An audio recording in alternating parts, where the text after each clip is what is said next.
With fierce determination, the protagonist and her enigmatic maid leap into battle, their blades striking down a monstrous foe with unyielding force. Together, they face the darkness head-on, embodying the strength born from their shared resolve. The clash marks the beginning of a desperate fight for survival in the royal capital. The ogre lies defeated, its massive form sprawled on the ground as the protagonist declares victory.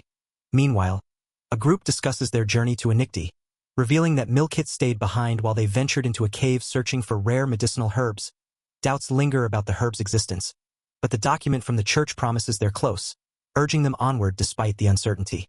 The characters arrive at a vast, serene clearing bathed in light from an opening above, realizing the document's claim about abundant herbs was no exaggeration. Yet, despite the lush surroundings, an eerie silence hangs in the air, unsettling them with its unnatural quietness. They exchange uneasy glances, sensing that something is amiss in this seemingly peaceful place. The group learns that the rundown town they've arrived in is struggling, with locals no longer allowed to harvest herbs due to church restrictions. Suspicion and fear hang in the air, as rumors circulate about a wandering beast adding to the town's troubles, complicating their mission to gather medicinal herbs. The old woman warns that no one who has seen the beast lives to tell the tale, leaving its true nature a mystery. The protagonist reveals that multiple groups of adventurers have sought the medicinal herbs but none have returned. Suddenly, a voice urgently calls out, breaking the tense silence. The group spots a massive figure lurking in the shadows, quickly identified as an ogre.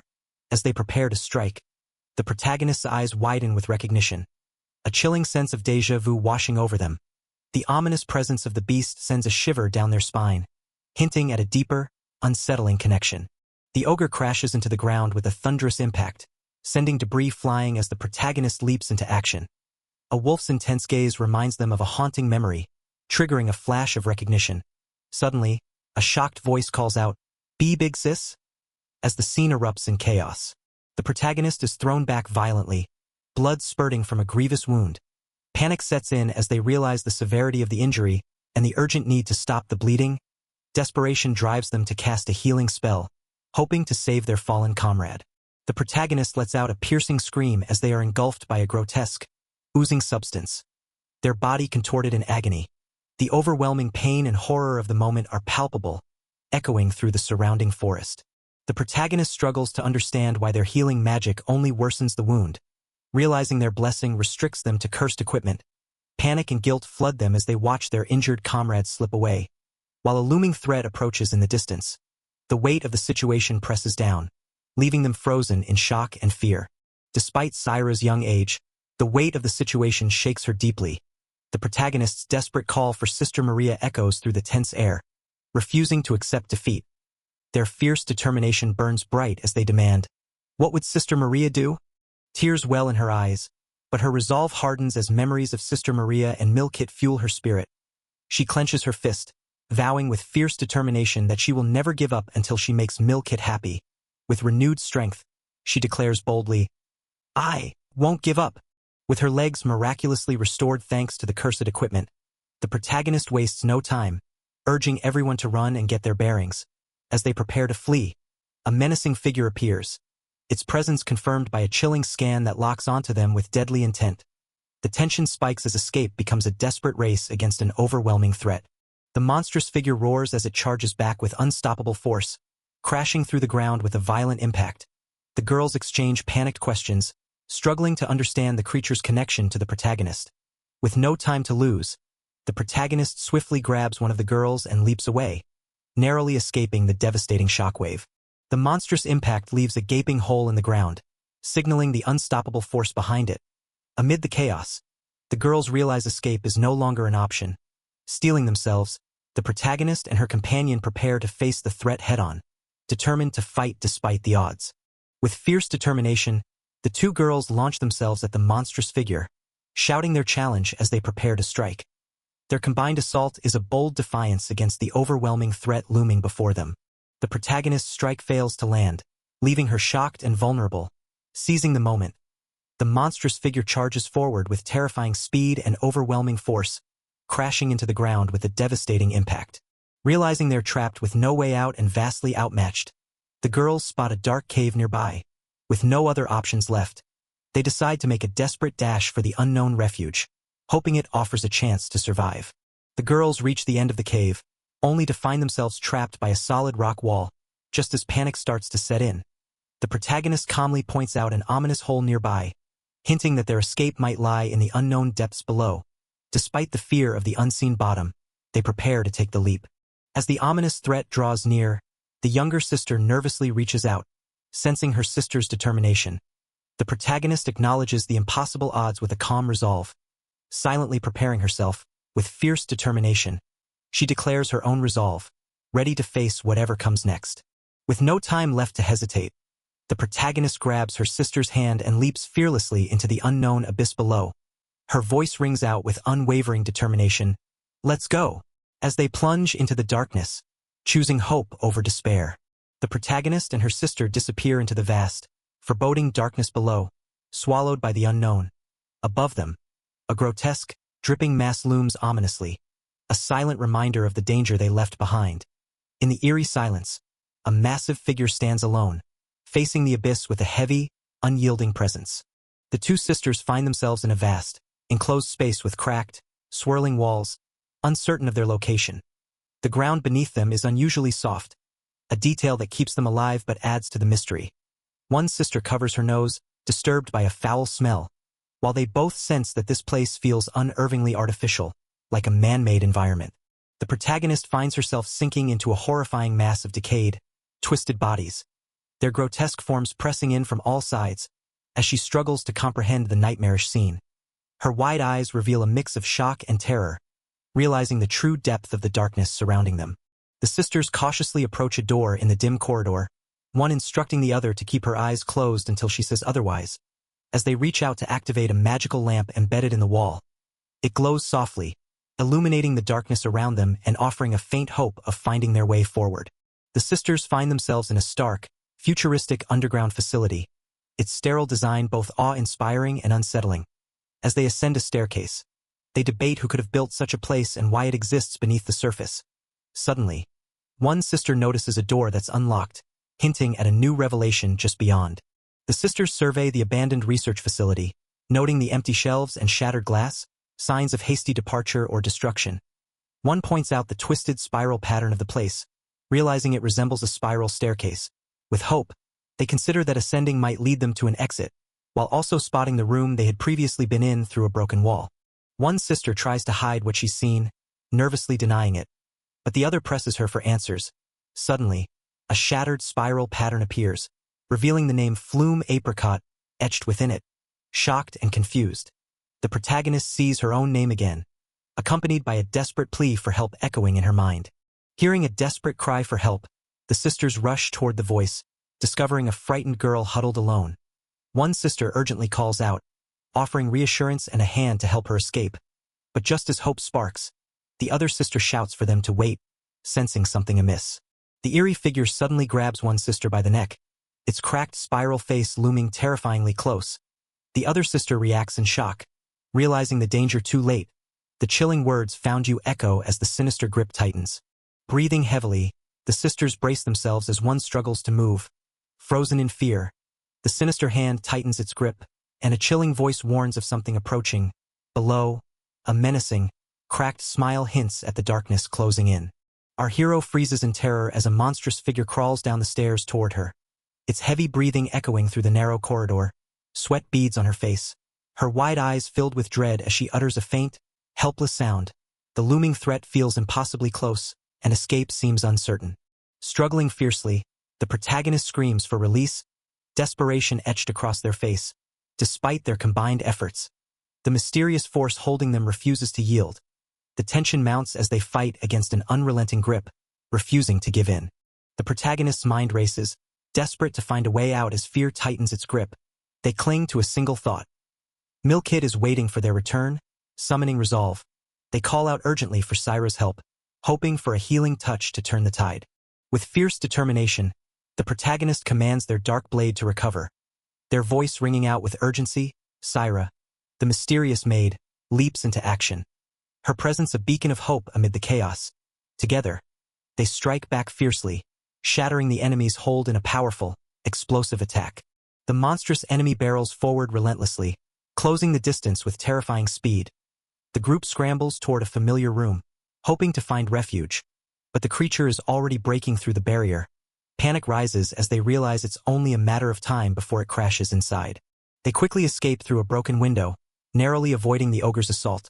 Catching their breath, the group realizes they're trapped with only one possible way out. Desperate, they ask Syra to light the way as they search for a mechanism near the entrance, knowing they must face the ogre again to survive. The group stumbles upon a grim scene filled with corpses, causing one of them to recoil in shock. Our hero explains they're searching for cursed equipment among the fallen adventurers, hoping to find items tainted with resentment or hatred. Despite the grim surroundings, determination sets in as they decide to help search for anything that might aid their survival. Syra's resolve shines through as she insists on carrying the medicinal herbs to save Rich's wife, despite being just a child clergy. The group shares a moment of mutual support and quiet determination, reminding each other of what awaits them outside this grim place. Even amid the dire circumstances, their bonds and hopes for a better future keep them pushing forward. The ogre finally reveals itself, crashing down with terrifying force. Our hero realizes the equipment around them is only common or uncommon. Nothing legendary to aid in the fight. Just as danger closes in, a desperate warning rings out, urging her to watch out. The ogre's massive strike shatters the ground with overwhelming force, sending debris flying in every direction. Our hero is thrown back, caught off guard by the sheer power of the attack. In that moment, a chilling realization dawns. This was no ordinary assault.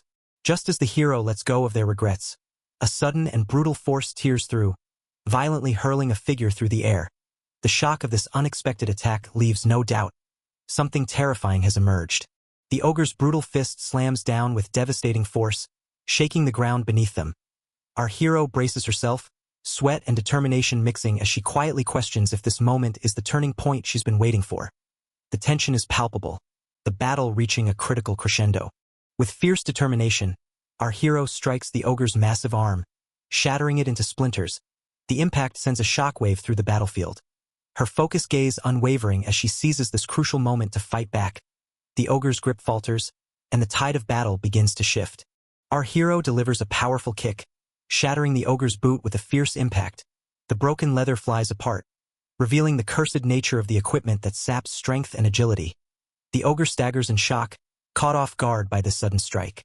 Faced with the grim reality that decapitation won't defeat their foe, our hero steels herself, determined to press on. With fierce resolve, she charges forward, shouting that all she can do for now is to deal damage. The ground trembles beneath her powerful strike, shattering the earth as she launches her assault. With fierce determination, she delivers a devastating kick that sends shards of the cursed boot flying. Despite the damage, the ogre remains relentless, its heavy footsteps shaking the ground as it presses forward. A worried voice acknowledges her strength but fears the battle is far from over. The hero's attack unexpectedly bounces off the ogre's thick, armored body, leaving her momentarily stunned. She realizes that despite severing its head, the beast's roar still echoes, hinting at its unnatural resilience. Pondering its tough exterior and her inability to leave a scratch, she suspects this might be the ogre's hidden weakness, though the battle is far from over. As the air whirls violently around them, the hero braces herself, recognizing the ominous power gathering. A maelstrom is forming. The dark figure stands unyielding amidst the chaos, its presence amplifying the storm's fury. The tension escalates, signaling a new and dangerous phase in the battle. The ogre slams the ground, sending massive chunks of rock flying and blocking their path. The hero warns that getting too close will result in being shredded by the debris. Trapped and desperate, the group questions if there's any way to break through the blockade. The hero focuses intently, determined to harness her increased stats to execute a powerful cavalry art. She asks Syra to stall for time while she concentrates, believing the ogre can't move while creating the deadly whirlwind. Syra quickly agrees, sensing the shift in the hero's focus as she prepares to block the flying debris. Syra summons a protective barrier, shouting divine protection, as she braces against the intensifying maelstrom. Despite admitting her weakness in defensive magic, she refuses to give in, knowing it's too late to back down. Meanwhile, the hero reflects on how facing overwhelming foes pushes him to unlock power beyond his limits. The hero pushes herself to the limit, urging her sister to hold on just a little longer. She focuses on transforming her strength into prana, a powerful energy that will boost her physical abilities. As the deadly whirlwind forms, she places her full trust in her sister's defense. The hero explains that prana is a fluid, pure energy requiring a clear and serene mind free from wickedness. She instructs to infuse prana into the body or weapon, emphasizing that once mastered, the process flows naturally.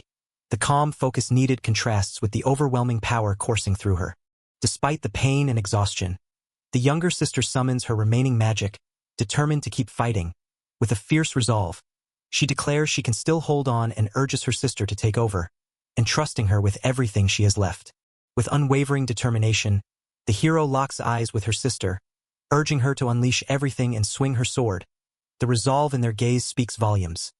This moment is the turning point. The grip tightens around the sword, ready to strike with all their might. With fierce determination, she channels her prana into the sword, unleashing the powerful prana shaker, imitation. Attack. The strike shatters the enemy's divine protection, sending shockwaves through the battlefield. The force of the blow is undeniable, signaling a crucial shift in the fight. The hero grips the sword tightly, muscles straining as the ground beneath them cracks and shatters from the overwhelming force.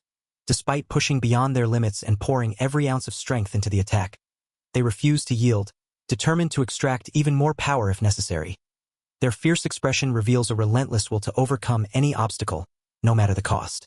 Up until now, the protagonist has been overwhelmed by fear and feelings of worthlessness, believing themselves useless and unneeded.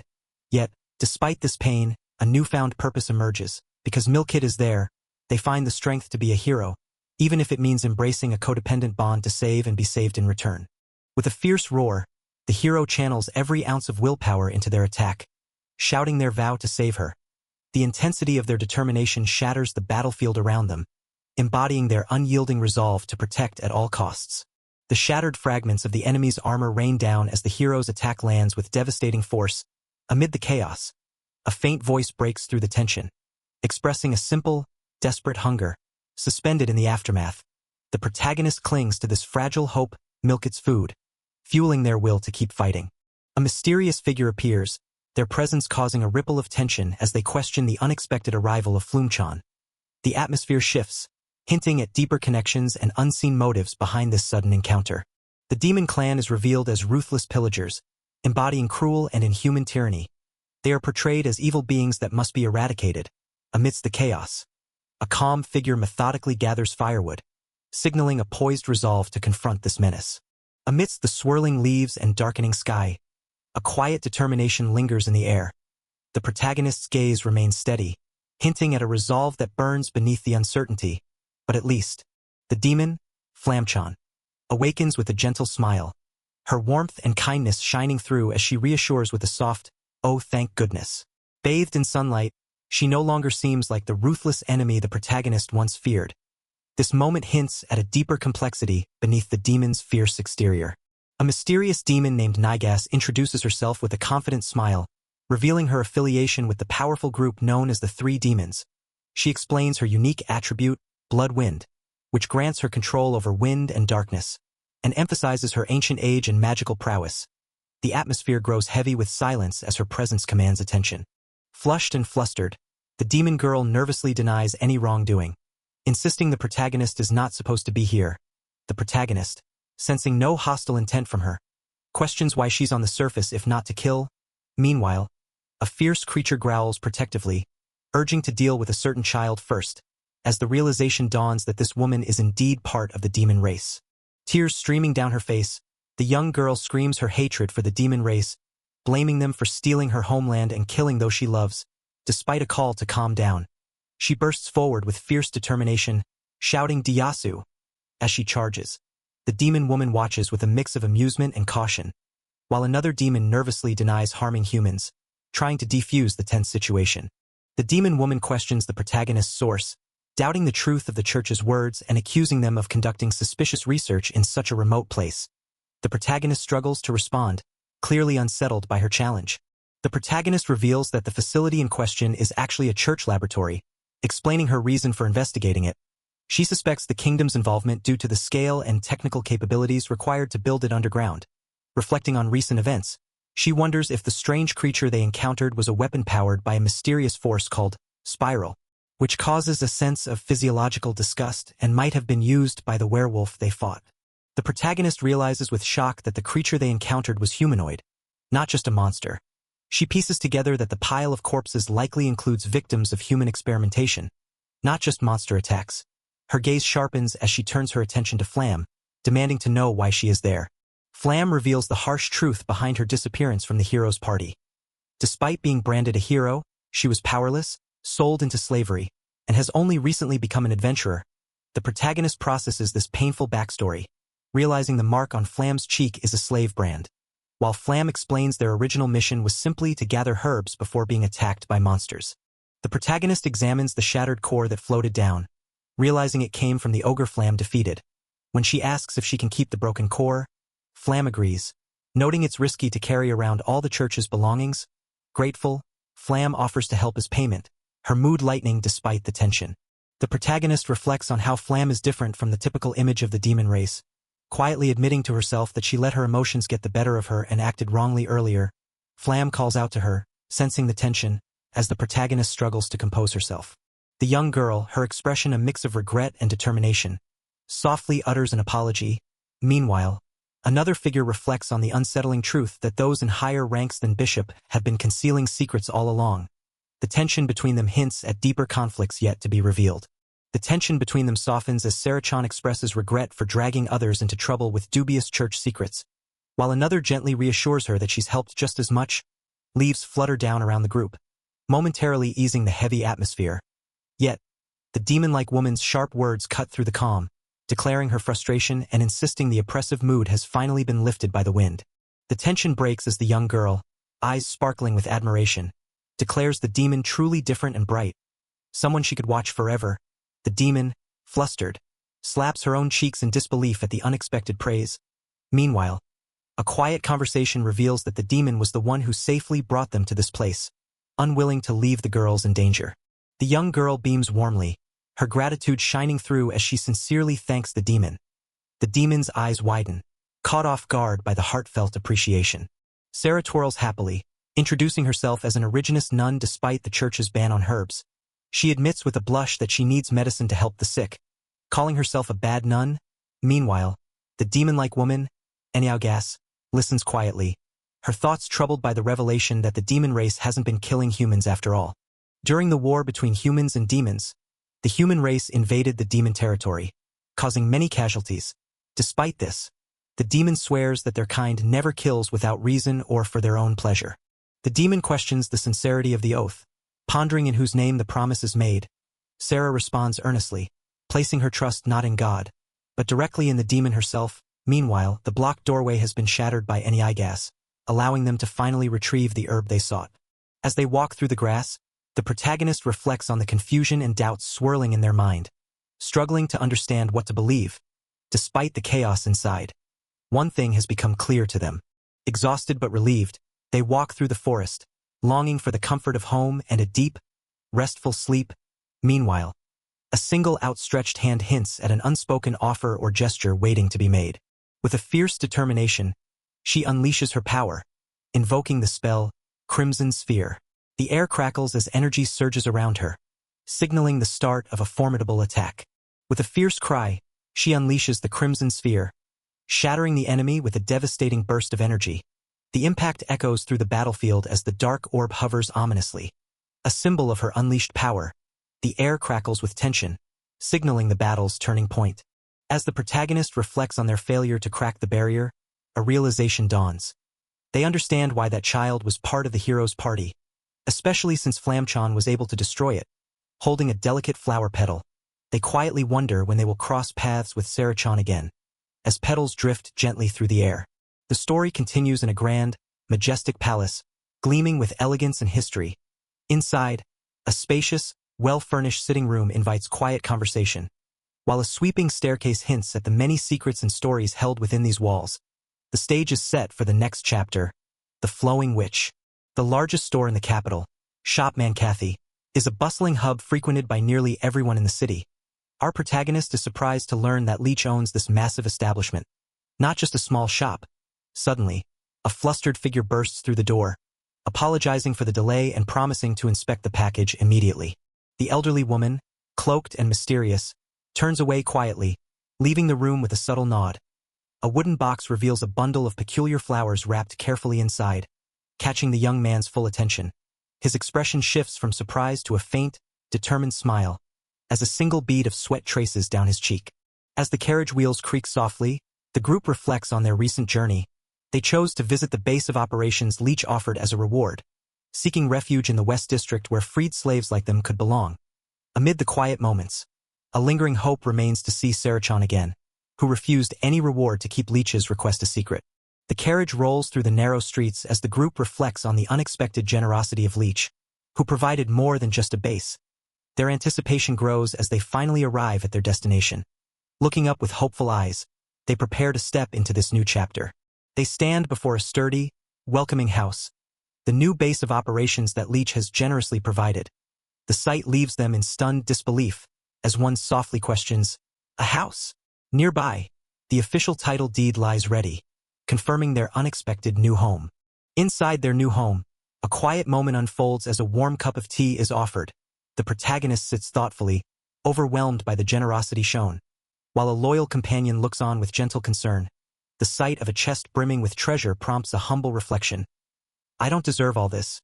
Yet the gratitude is clear. "Master, you're such a good person." A heartfelt exchange unfolds as the companion expresses deep admiration, calling the protagonist noble and undeserving of such kindness. The protagonist, caught off guard, quietly denies being worthy, creating a tender moment of mutual respect.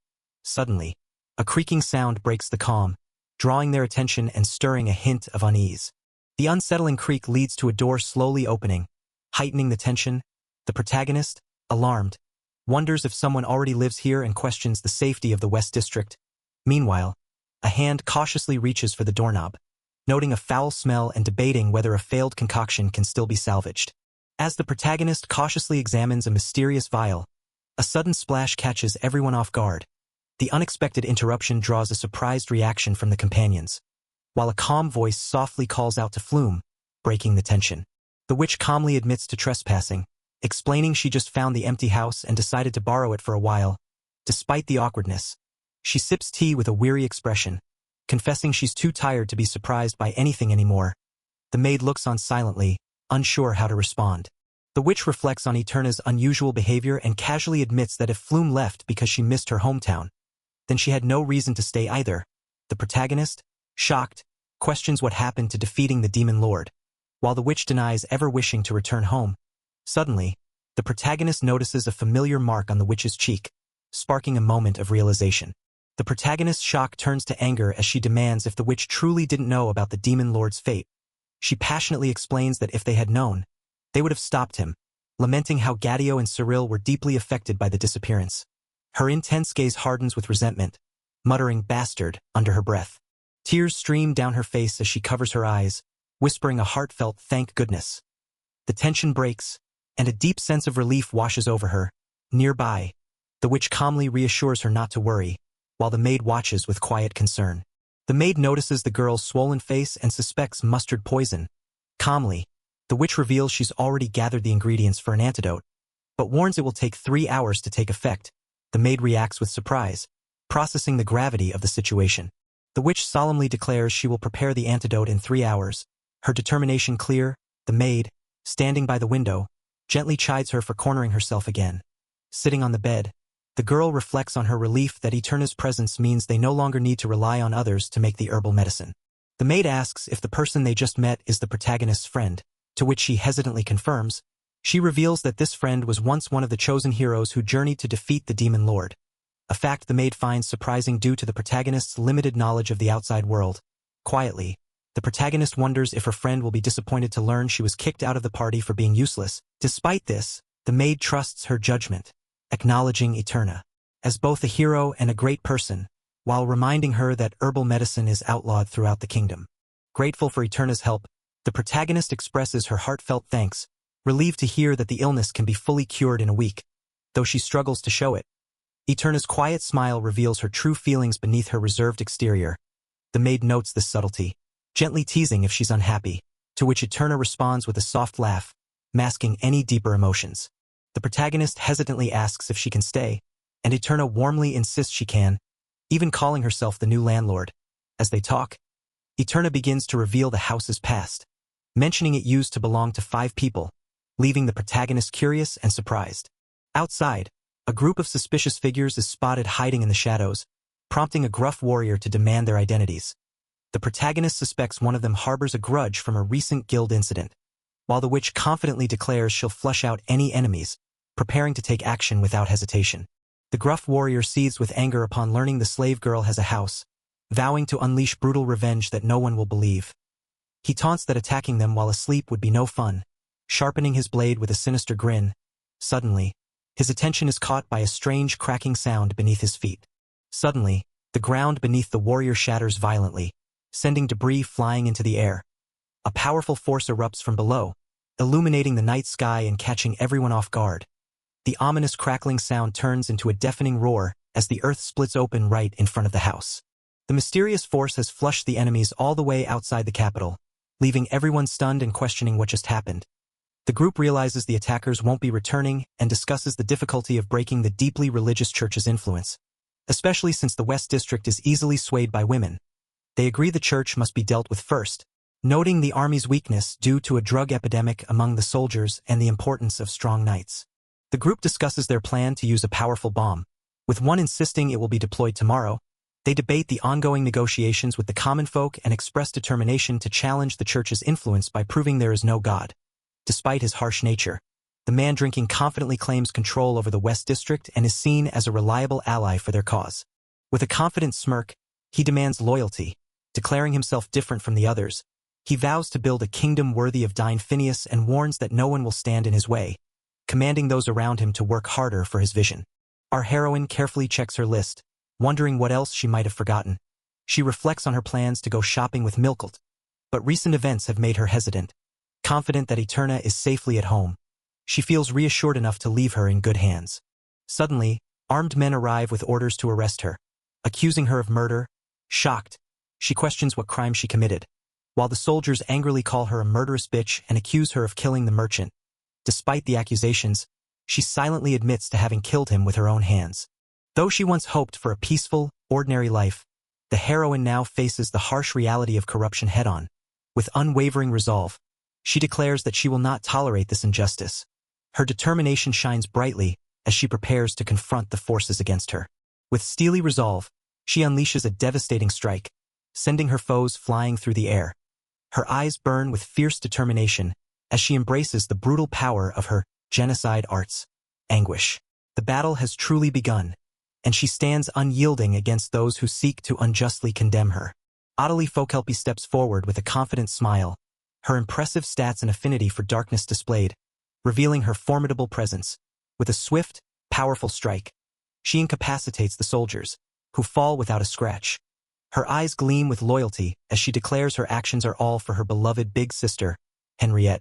Ottilie confronts the protagonist with harsh words, accusing her of disgrace and betrayal. The protagonist is visibly shaken and struggles to respond. Suddenly, a familiar voice greets Ottilie warmly, breaking the tension with an unexpected reunion.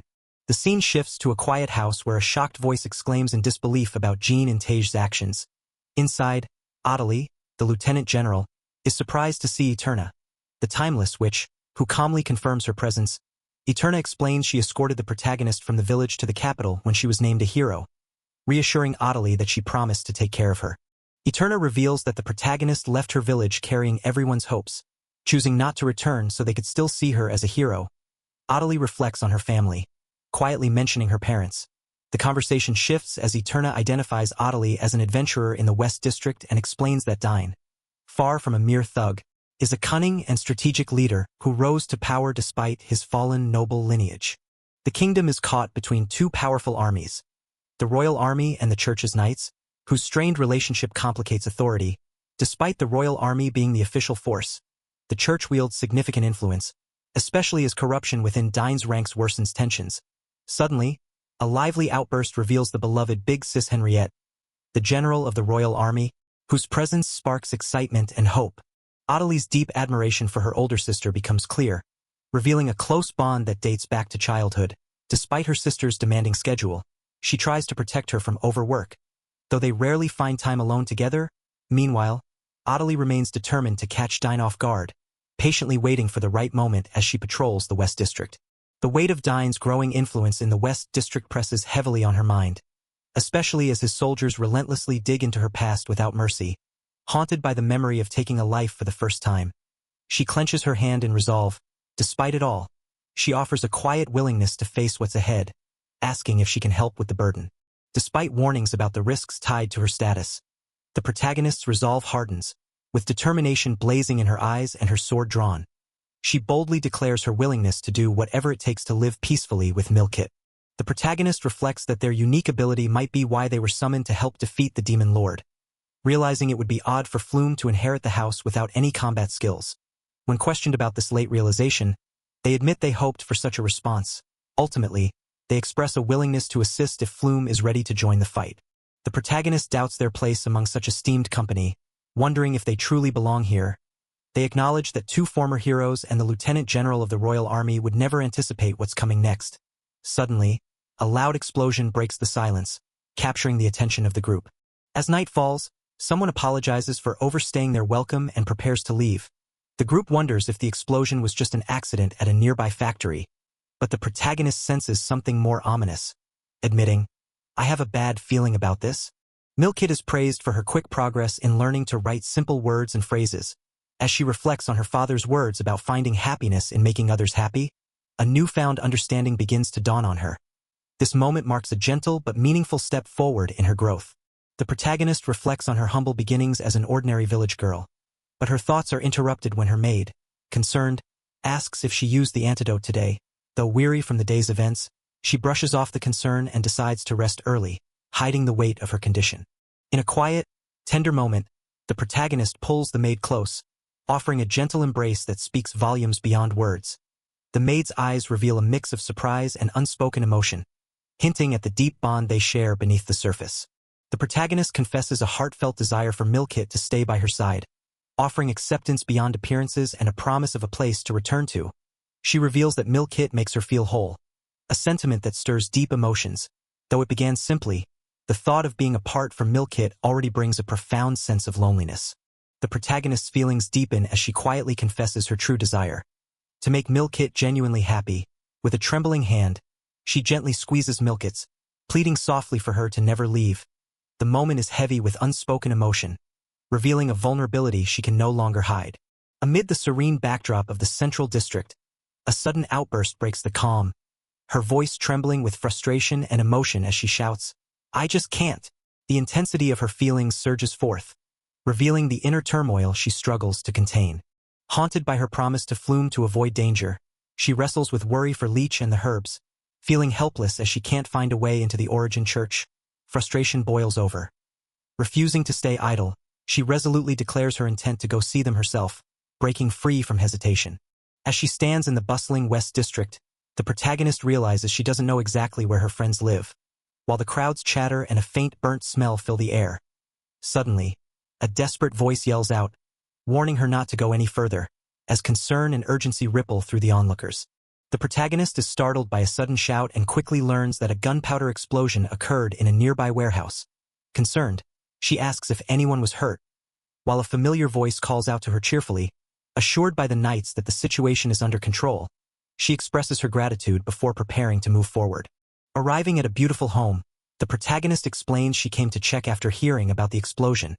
Inside, she learns the incident was an accident, and she's handed a rare enchanted ring from Leech as a token of thanks. Surprised and grateful, she examines the ring's impressive magical properties. The protagonist beams with joy upon hearing that Leech's wife has been feeling better lately. She humbly insists she doesn't need a reward, reminding everyone that it's a nun's duty to help. Her bright smile lights up the room as she recalls the wise words of Big Sis Maria. Leech insists that the protagonist accept the enchanted ring as a token of gratitude, reminding her that refusing would only cause him trouble. Though hesitant and overwhelmed, she finally agrees to take it, still processing the unexpected generosity. The protagonist admires the ring's delicate beauty, comparing it to a small, sparkling fruit with a joyful smile. A cheerful invitation to visit a nearby cake shop sparks excitement, and plans are quickly made for someone to accompany Milkit while another prepares for work. The mood lightens as everyone settles into their roles, sharing a warm moment of camaraderie. Though Milkit still seems a bit glum, the protagonist senses there's more beneath the surface, trusting Sarah to lift her spirits. The hero can't help but wonder why Milkit occupies their thoughts so often, feeling a mix of curiosity and frustration. A lingering question hangs in the air. Who would do such a thing? The charred remains of a church stand in ruins, smoke still rising from the destruction. Amidst the rubble, a haunting question lingers. Who could be cruel enough to target slave children and bomb a sacred place? The gravity of the atrocity weighs heavily on the mind, deepening the mystery. Our heroine approaches a charming cake shop known for its delicious treats. Despite the owner's somewhat rude reputation, she cautiously asks if it's all right to sit there, mindful of her position as a nun and the worldly temptations the place might hold. To ease the situation, she suggests calling her visit "preaching to a lost lamb," hoping to avoid any trouble. Our heroine struggles to read the menu, but the shopkeeper kindly offers to help her. As the delicious dessert options are described, she eagerly tries a bite, quickly praising the taste despite her earlier hesitation. The warmth of the moment begins to break down the initial awkwardness between them. The shy maid admits she's never been to a place like this before, her nervousness palpable. The heroine, sensing her unease, warmly reassures her, delighted to share this moment as friends. This simple connection marks a gentle breakthrough between them. Whispering cautiously, she asks if the antidote for the mustard poison has been made, revealing her concern. The other woman explains how she and Flume gathered ingredients recently, showing her gratitude for the kindness she's received from those close to Master and Sarah. Despite her heartfelt thanks, she feels unworthy of such treatment and struggles with how to repay their generosity. The shy maid struggles to find the right words, her hesitation clear as she nervously tries to explain. The heroine, amused and touched, thinks to herself how truly innocent and lost the maid is. With quiet sincerity, the maid compares the kindness she's received from Flume and others to the simple cake before them, a gesture she deeply appreciates but feels unworthy of. The heroine reassures the maid with a warm smile, praising the kindness she's received as something sweet, tasty, and amazing. Just like the cake before them, she believes that with time, those around her will naturally accept her without needing repayment. Meanwhile, the shy maid struggles internally, determined to express her gratitude despite feeling hesitant and unsure. The group enthusiastically praises the maid's cooking, marveling at how lucky Flume is to enjoy such delicious meals daily, eager to learn her secret. The heroine asks how she became so skilled, prompting the maid to reveal quietly that her previous master was a serious gourmet, hinting at a deeper past. The maid reveals she was once the head chef, but her cooking had a dangerous side. A sinister laugh echoes as someone narrowly avoids eating a poisoned dish, collapsing to the ground. Relief washes over the group, grateful for their poisoned taster's vigilance. The poisoned victim clutches their face in agony, their eyes wide with terror as they scream for help. Around them, cruel laughter and mocking remarks fill the air, emphasizing the hopelessness of the situation. Medicinal herbs are banned, and the disfigurement is permanent. Amid the jeers, a cold, detached voice bluntly declares, "Ew, you're gross," sealing the victim's fate with merciless disdain. The harsh insult, "You're an ugly, filthy creature," cuts through the tense air like a blade. Shock and disbelief flash across her eyes as she whispers, "Big Sis Milkit," a name that carries heavy weight and unexpected recognition. A gentle voice breaks through the tension, asking if Sarah is all right. Though she insists she's fine, the offer to share a meal quietly extends a small gesture of kindness amidst the turmoil. A sharp voice calls out to Dine, asking if the woman they saw with the slave girl, the one covered in bandages, is really who they think she is. The group's attention sharpens, suspicion and disdain clear in their expressions as they recall the unsettling figure. The group coldly debates the fate of the woman they recognize, with one suggesting killing her outright while another proposes taking her hostage to torture her instead. Their cruel excitement is palpable as they plot their next move. Meanwhile, a plan is set in motion to distract the nun, signaling the start of their sinister intentions. The man writhes in pain, loudly crying out as he struggles to pinpoint where he's hurt. When asked, he gives vague answers before smirking slyly and admitting he's lying. Suddenly, a powerful fist rushes toward the surprised girl, catching her off guard. Frustration boils over as the woman vents about the receptionist blocking her from taking any requests, all while worrying about what to do with Dine. Suddenly, a sharp call for Sarah breaks through the tension, drawing her attention to the fallen slave girl.